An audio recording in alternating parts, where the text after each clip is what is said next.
ಎಲ್ಲರಿಗೂ ನಮಸ್ಕಾರ. Welcome to my YouTube channel ಕನ್ನಡತಿಯ ಕಥಾಸುದೆ. ದಯವಿಟ್ಟು ನಮ್ಮ ಚಾನಲ್ ಸಬ್ಸ್ಕ್ರೈಬ್ ಮಾಡಿಕೊಳ್ಳಿ. ಹೊಸ ಲೇಖಕರನ್ನು ಪ್ರೋತ್ಸಾಹಿಸಿ. ಜೀವವೇ ಪ್ರೀತಿಸು, ಜೀವ ಹೋಗುವಂತೆ ಭಾಗ 45. ಧೃತಿ ಯೋಚನಾ ಶಕ್ತಿಯಿಂದ ರಜತ್ಗೆ ಬೇಲ್ ಕೊಡಿಸಿದ ನಿರಂಜನ್ ಹಾಗೂ ಲಾಯರ್ ಆದೇಶ್. ಧೃತಿ, ನಿನ್ನ ಮನೆಗೆ ಹೋಗು, ನಾವು ಇದರಿಂದ ಮುಕ್ತಿ ಸಿಗೋ ಮಾರ್ಗ ಹುಡುಕ್ತೀವಿ. ಸ್ಟೇಷನ್ ಹೊರಗಡೆ ನಿಂತು ನುಡಿದ ರಜತ್. ನಾನು ಏನಾದರೂ ಹೆಲ್ಪ್ ಮಾಡ್ತೀನಿ. ಇಂಥ ವಿಚಾರದಲ್ಲಿ ಅವಳು ಹೆಜ್ಜೆ ಗಂಭೀರ. ಬೇಡ, ಹೋಗು, ಇನ್ನು ಮುಂದೆ ನಾವು ನೋಡ್ಕೊಳ್ತೀವಿ. ಬಸ್ ಇದೆ ಅಲ್ವಾ ಇವಾಗ? ಅವಸರಿಸಿದ. ಇಲ್ಲ, ನಾನು ರಶ್ಮಿಕಾ ಮ್ಯಾಮ್ ಮನೆಗೆ ಹೋಗಿ ವಿಚಾರಿಸೋಕೆ ಯಾಕೆ ಹೀಗೆ ಮಾಡಿದ್ರಿ ಅಂತ ಕೇಳ್ತೀನಿ. ಅವಳಿಗೂ ಅಳಿಲು ಸಾವಿಗೆ ಮಾಡಲು ಇಷ್ಟ.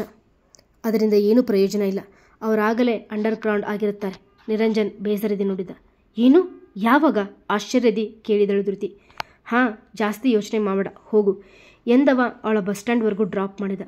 ಮತ್ತೆ ಮನೆ ತಲುಪಿದಾಗ ಅಜ್ಜಿ ಬಾಗಿಲಿನಲ್ಲಿ ನಿಂತಿದ್ದರು. ಏನು ದುರ್ಗವ್ವ ಇದು? ರಾಜ ಇಂಥ ಕೆಲಸ ಮಾಡಿದ್ದಾನೆ? ಮಾಧ್ಯಮಗಳು ವೇಗವಾಗಿದ್ದಾವಲ್ಲ. ಇಲ್ಲ ಅಜ್ಜಿ, ಎಲ್ಲ ಸೋಳು. ಅವರು ಬಿಡುಗಡೆ ಆಗ್ತಾರೆ, ನೀನೇನು ಭಯಪಡಬೇಡ ಎಂದು ಅಜ್ಜಿಯನ್ನು ಸಮಾಧಾನಪಡಿಸಿದಳು. ರಾತ್ರಿ 8ರ ಸಮಯಕ್ಕೆ ಅವನು ಬಂದ. ರಾಜಪ್ಪ, ಹುಷಾರಾಗಿರಬೇಕಲ್ಲಪ್ಪ. ಅಜ್ಜಿಯ ಹಿತನುಡಿಗಳಿಗೆ ಅವನ ಮನಸ್ಸು ತಂಪೆರೆದವು.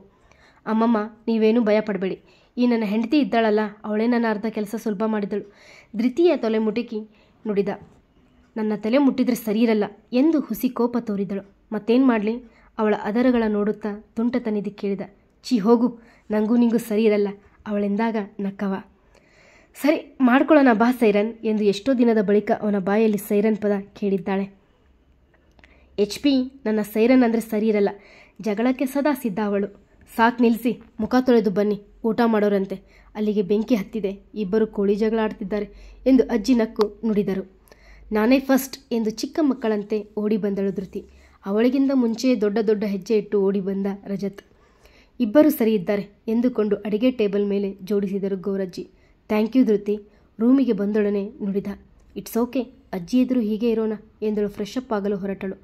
ಇಬ್ಬರು ಒಟ್ಟಿಗೆ ಕುಳಿತು ಅಜ್ಜಿ ಕೈ ತುತ್ತು ತಿಂದರು. ಅದೇನೋ ಹುಚ್ಚು ನಿಮಗೆ ಎಂದು ನಗುತ್ತಾ ತಿನ್ನಿಸಿದವರೆಗೆ ಅವರ ರೀತಿಯೇ ಇರುವುದೇ ಇಷ್ಟ. ಅಂದು ಪೂರ್ತಿ ಅದರ ಬಗ್ಗೆ ಯೋಚಿಸಿದರೆ ಮಲಗಿದ್ದರು ಇಬ್ಬರು. ಮಾರನೇ ದಿನ. ಧೃತಿ, ಡ್ರಾಪ್ ಮಾಡಿ ಬರಲಾ? ಬೆಳಿಗ್ಗೆ ಎದ್ದೊಡನೆ ಕೇಳಿದ. ಯಾಕೆ ನೀವು ಬರಲ್ವಾ? ಆಕಳಿಸುತ್ತಾ ಕೇಳಿದಳು. ಇಲ್ಲ, ಕಾಲೇಜಿನಲ್ಲಿ ಗೊತ್ತಿಲ್ಲ, ಬಸ್ ಸ್ಟೇಷನ್ಗೆ ಹೋಗೋ ಹಾಗಿಲ್ಲ, ಸಸ್ಪೆಂಡ್ ಮಾಡಿದ್ದಾರೆ, ಕೇಸ್ ಮುಗಿಯೋರ್ಗೂ ಸಪ್ಪೆ ಮರೆ ಮಾಡಿ ನುಡಿದ. ಸರಿ, ನಾನೂ ಹೋಗಲ್ಲ. ಮತ್ತೆ ಮಲಗಿದಳು. ಯಾಕೆ? ಹೋಗ್ಬಾ. ಅವನ ಧ್ವನಿಯೇ ಇಳಿದು ಹೋಗಿತ್ತು. ಅಯ್ಯೋ, ಇವತ್ತು ಬರೀ ಡೆಕೋರೇಷನ್ ಅಲ್ವಾ, ನಾನು ಹೋಗಲ್ಲ, ಎಲ್ಲ ಅವರೇ ನೋಡ್ಕೊಳ್ತಾರೆ ಕಣ್ಮುಚ್ಚಿಯೇ ನುಡಿದಳು. ನಿನ್ನ ಕಾರಣಗಳೋ? ನಗುತ್ತಾ ತನ್ನ ಕೆಲಸ ಮುಂದುವರೆಸಿದ. ಇಬ್ಬರ ಮನೆಯಲ್ಲೂ ಇದ್ದು ಅಜ್ಜಿಗೆ ಖುಷಿ. ಅಂದು ಅವರ ಜೊತೆಯೇ ಸೇರಿ ಚೌಕಾಬಾರವನ್ನು ಆಡಿದರು. ಮೂವರು ಊರಿನ ಕೆರೆಯ ಬಳಿ ಹೋಗಿ ಮನಸ್ಸು ಶಾಂತ ಮಾಡಿಕೊಂಡು ಬಂದರು. ಧೃತಿಯಂತೂ ರಜತ್ ಹೊತ್ತುಕೊಂಡ ಬರವಣಿಗೆನು ನೀರಲ್ಲೇ ಇಳಿದಳು. ರಜತ್ ಕೇಸ್ ನಮ್ಮ ಕಡೆ ಆಗುತ್ತಲ್ವಾ? ರಾತ್ರಿ ಮಲಗುವ ಮುನ್ನ ಕೇಳಿದಳು. ಪಕ್ಕ, ನಗುತ್ತಾ ನುಡಿದ. ಆ ಮ್ಯಾಮ್ ಸಿಕ್ಕಿಲ್ಲ ಅಲ್ವಾ? ಮತ್ತೆ ಹೇಗೆ? ಅವನ ಉತ್ತರ ಬೇಕಿತ್ತು ಅವಳಿಗೆ. ಈ ಟೈಮ್ನಲ್ಲಿ ಗೋಡೆಗಳಿಗೂ ಕಿವಿ ಇರುತ್ತೆ, ಮಲಗು, ನಾಳೆ ಫಂಕ್ಷನ್ ಇದೆ ಎಂದವ ಮಲಗಲು ಮಗ್ಗಲು ಬದಗಿಸಿದ. ನೀವು ಬರಲ್ವಾ?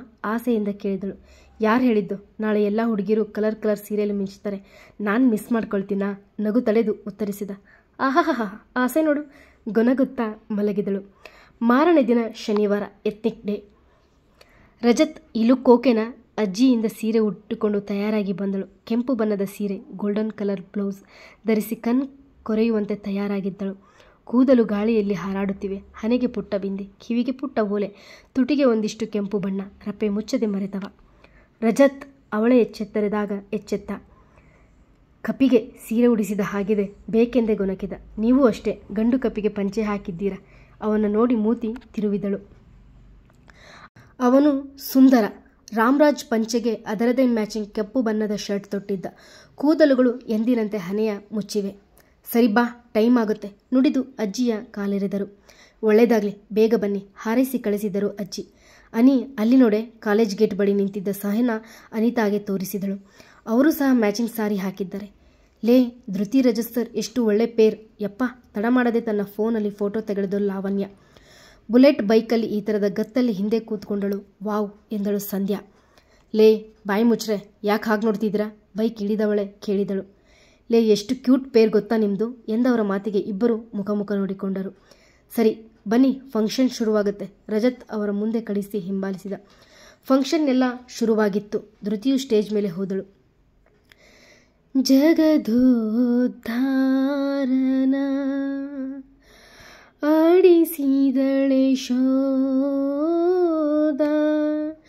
ಜಗದೋದ್ಧಾರನ ಮಗನೆಂದು ತಿಳಿಯುತ್ತಾ. ಕಣ್ಮುಚ್ಚಿ ಹಾಡಿದವಳ ಪರಿಯೇ ಎಲ್ಲರೂ ತಲೆದೂಗಿದರು. ಅವಳು ಹಾಡು ಮುಗಿಸಿದರೂ ಚಪ್ಪಾಳೆ ಶಬ್ದ ನಿಲ್ಲಲಿಲ್ಲ. ಒನ್ಸ್ ಮೋರ್ ಎಂದು ಎಲ್ಲ ಕೂಗಿದಾಗ ರಜತ್ಗೆ ಯಾವುದೋ ಕರೆ ಬಂತು. ವಲ್ಲದ ಮನಸ್ಸಿನಿಂದಲೇ ಅವನು ಎದ್ದು ಹೊರ ನಡೆದ. ಅಮ್ಮ, ನಿನ್ನ ಎದೆಯಾಳದಲ್ಲಿ ಗಾಳಕ್ಕೆ ಸಿಕ್ಕ ಮೀನು,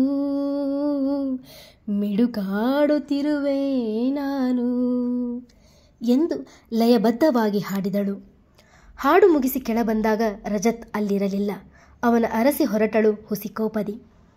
ನಾನು ಹಾಡು ಹೇಳುವಾಗ ಎಲ್ಲಿ ಹೋಗ್ತೀರಾ, ಇವತ್ತಿದೆ ನಿಮಗೆ ಎಂದು ಗೊನಗುತ್ತಾ ಬಂದವಳ ತಡೆದಿದ್ದು ಆ ಇಬ್ಬರು. ಏನ್ ಧೃತಿ, ಎಷ್ಟು ಕ್ಯೂಟಾಗಿ ಕಾಣ್ತಿದ್ದೀಯಾ ಎಂದನೊಬ್ಬ.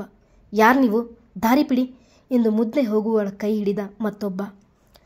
ನಿನ್ನ ನೋಡಿದರೆ ಎಷ್ಟು ಚೆಂದಾಗಿದ್ದಿ, ಕ್ಯೂಟಾಗಿ ಹಾಟಾಗಿ ಇದ್ದೀಯ. ನಿನ್ನ ಗಂಡ ಯಾಕೆ ಬೇರೆಯವರ ಹುಡುಗಿ ಹಿಂದೆ ಹೋದ? ನಾವು ನಿನ್ನ ಒಂದು ಸಾರಿ ವಿಚಾರಿಸ್ಕೊಳ್ತೀವಿ, ನಮಗೂ ಗೊತ್ತಾಗುತ್ತೇನೋ ರೀಸನ್. ಒಂದೇ ಒಂದು ರಾತ್ರಿ ಎಂದು ತನ್ನ ತುಟಿ ಸವರುತ್ತಾ ನುಡಿದವನ ಕೆನ್ನೆಗೆ ಬಾರಿಸಿದಳು. ಅದೇ ಕೋಪ ಅವಳ ನಡುವಿಗೆ ಜೋರಾಗಿ ಗಿಲ್ಲಿದನೊಬ್ಬ. ಅವಳ ಪ್ರತಿರೋಧ ಜಾಸ್ತಿಯಾದಾಗ ಇನ್ನೂ ಒಮ್ಮೆ ಗಿಲ್ಲಿದ. ಅವಳ ಕೈ ಕಚ್ಚಿ ಓಡೋಡಿದಳು.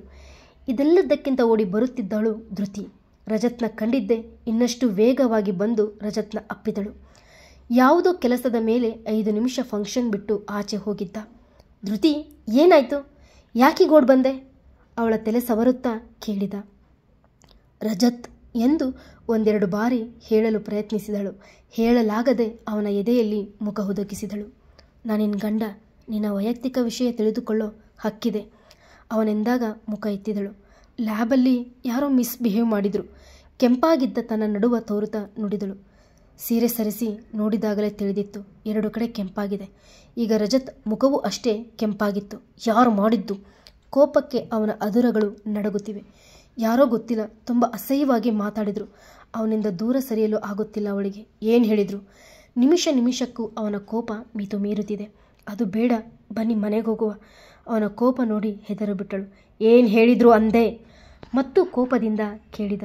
ಅದು ಎಂದು ಅವರು ಹೇಳಿದ ಅಷ್ಟು ಮಾತು ಹೇಳಿ ಮುಖ ಮುಚ್ಚಿ ಅಳತೊಡಗಿದಳು. ಬಾ ತೋರ್ಸು ಯಾರು ಅಂತ. ಅವನ ಕೈ ಹಿಡಿದು ಲ್ಯಾಬ್ ಕಡೆ ನಡೆದ. ರಜತ್, ಬೇಡ ಬನ್ನಿ ಹೋಗೋಣ ಎಂದವಳಿಗೆ ಅವನ ಕೋಪದ ಮೇಲೆ ಬಲವಾದ ನಂಬಿಕೆ. ಅವನು ಉತ್ತರ ನೀಡಲಿಲ್ಲ. ಇವರೇನಾ ಅಲ್ಲೇ ಹರಟೆ ಹೊಡೆಯುತ್ತಾ ಕುಳಿತ ಇಬ್ಬರ ಕಡೆ ತೋರಿದ. ಏನು ಸರ್, ನೀವೇ ಕರೆದುಕೊಂಡು ಬಂದಿದ್ದೀರಾ? ಅಷ್ಟೊಂದು ಬೋರಾಗಿದ್ದಾಳ ಇವಳು? ಅವಳು ಉತ್ತರ ನೀಡುವ ಮುನ್ನ ಅವರಲ್ಲಿ ಒಬ್ಬ ರಜತ್ ಕೆಳಗಿದ್ದ. ಬೇಕೆಂದೇ ಬಂದಿರೇನೋ ಗಲಾಟೆ ಮಾಡಲು? ಬಾರೆ, ಅವನೇನೇ ಕರೆತಂದದ್ದು ಬಿಡುತ್ತಿದ್ದಾನಲ್ಲ. ಮತ್ತೊಬ್ಬ ನುಡಿದು ಅವಳ ಕೈಗೆ ಕೈ ಹಾಕುವ ಮುನ್ನ ಅವನ 5 ಬೆರಳು ಅಸ್ತಿತ್ವ ಕಳೆದುಕೊಂಡಿದ್ದವು. ಬಾರೋ, ಬಾ, ಈಗ ಮುಟ್ಟು. ಗುಟುರು ಹಾಕಿದವನ ಧ್ವನಿ ಕಾಲೇಜ್ ಪೂರ್ತಿ ಮಾರ್ಧ್ವನಿಸುತ್ತಿತ್ತು. ಏನು ಹೊಡಿತೀಯಾ ಎಂದು ಬಂದವ ಮೂಲೆ ಧ್ವನಿಯಲ್ಲಿ ಕೈ ಮುಡಿ ಮಾಡಿ ಪುಡಿ ಪುಡಿ. ಎಷ್ಟೋ ಧೈರ್ಯ ನಿನಗೆ, ಡ್ಯಾಶ್ ಡ್ಯಾಶ್ ಡ್ಯಾಶ್ ಮಗನೇ ಎಂದವ ಸುತ್ತಮುತ್ತ ಇರುವವರನ್ನು ಲೆಕ್ಕಿಸದೆ ತಡಿತಗೊಳಿಸಿದ. ಸರ್ ಬಿಡಿ ಎಂದು ಅಲ್ಲೊಬ್ಬ ಟೀಚರ್ ಬಂದು ಬಿಡಿಸತೊಡಗಿದರು. ಆದರೂ ಬಾರಿಸುತ್ತಲೇ ಇದ್ದ. Rajat, please control yourself ಎಂದು ಕೈ ಹಿಡಿದು ಎಳೆದುಕೊಂಡಳು. ಅಲ್ಲಿ ಕೂರಿಸಿ ನೀರು ಕಟ್ಟಳು. ಇತ್ತ ಒದೆ ತಿಂದವರು ಆ್ಯಂಬುಲೆನ್ಸ್ನಲ್ಲಿ ಆಸ್ಪತ್ರೆಗೆ ನಡೆದರು. ನಿಮಗೆ ಯಾಕಿಷ್ಟು ಕೋಪ? ಅವನ ಮುಖದಲ್ಲಿ ಇನ್ನೂ ಕೋಪ ಇದೆ. ನಿನಗೆ ಸೆಲ್ಫ್ ಡಿಫೆನ್ಸ್ ಕಲಿಸಿದ್ದು ಯಾಕೆ? ಜೋರಾಗಿ ಕೇಳಿದ. ನಾನು ಆದಷ್ಟು ಹೋರಾಟ ಮಾಡಿದ್ದೀನಿ ರಜತ್, ನನಗೆ ಬೈಬೇಡಿ. ಅವಳ ಅಳುವ ಮುಖ ನೋಡಿ ಸುಮ್ಮನಾದ. ಮನೆ ಕಡೆ ಬೈಕ್ ತಿರುಗಿಸಿದ. ಅವನ ಹಿಂಬಾಲಿಸುವುದಷ್ಟೇ ಅವಳ ಕಾಯಕ. ಅಲ್ಲೇ ನಿಲ್ಲಿ ಎಂದು ಇಬ್ಬರಿಗೂ ಆರತಿ ಮಾಡಿ ಒಳ ಕರೆದುಕೊಂಡರು ಅಜ್ಜಿ. ಮೌನವಾಗಿಯೇ ರೂಮ್ ಸೇರಿದರು. ಮಾರನೇ ದಿನ ಭಾನುವಾರ. ಇಬ್ಬರ ಮನಸ್ಸು ತಿಳಿಯಾಗಿರಲಿಲ್ಲ. ಸಂಜೆ 5 ಗಂಟೆಗೆ ಪೊಲೀಸ್ ಜೀಪ್ ಮನೆ ಮುಂದೆ ನಿಂತಿತ್ತು. ಯಾರಪ್ಪ ನೀವು? ಹೋ, ರಾಜನ್ ಮಾತಾಡ್ಸಕ್ಕೆ ಬಂದ್ರಾ ಎಂದ ಅಜ್ಜಿ ತಳ್ಳಿಕೊಂಡೇ ಬಂದ ACP. ರಜತ್ ರಜತ್ ಕೂಗಿಗೆ ಇಳಿದು ಬಂದವ ಕೈಗೆ ಬೇಡಿ ಹಾಕಿದರು. ಯಾಕೆ ಸರ್, ಬೇಲಾಗಿದೆ ಅಲ್ವಾ ಎಂದು ತಡೆದ ಧೃತಿ. ಬೇಲಾಗಿದೆ, ಆಚೆ ಬಂದು ಸ್ಟೂಡೆಂಟ್ ಮೇಲೆ ಹಲ್ಲೆ ಮಾಡಿದ್ದಾರೆ ಅಂತ ಕೇಸ್ ಬಂದಿದೆ ಎಂದು ಅವನನ್ನು ಕರೆದುಕೊಂಡು ಹೊರಟ. Sir, this is not fair ಕೋಪದಿ ನುಡಿದಳು. I know Dhriti, meet you in court ಇಂದು ಸಂಜೆ, ನಾಳೆ ಕೋರ್ಟಲ್ಲಿ ಸಿಗೋಣ ಎಂದು ಕಣ್ಮಿಸಿ ನಕ್ಕ SP ಕಿರಣ್. ಯೂ ಎಂದು ಕೊರಳ ಪಟ್ಟಿ ಹಿಡಿದ ರಜತ್ ಕೆನ್ನೆಗೆ ಎಲ್ಲರೆದುರು ಹೊಡೆದೊಳಿದ ಕಿರಣ್. ಅವನು ಹೋಗುವವರೆಗೂ ಅವನನ್ನು ನೋಡುತ್ತಾ ನಿಂತಳು. ಸೋಫಾ ಮೇಲೆ ಕುಸಿದು ಕುಳಿತಳು. ಹಲೋ ಅಣ್ಣ, ನಡೆದ ಅಷ್ಟು ಘಟನೆ ತಿಳಿಸಿ ಸಹಾಯ ಕೋರಿದಳು. ಡೋಂಟ್ ವರಿ, ಅಜ್ಜಿ ಜೊತೆ ಇರು, ನಾಳೆ ನೋಡುವ ಎಂದವ ಸಮಾಧಾನ ಪಡಿಸಿದ.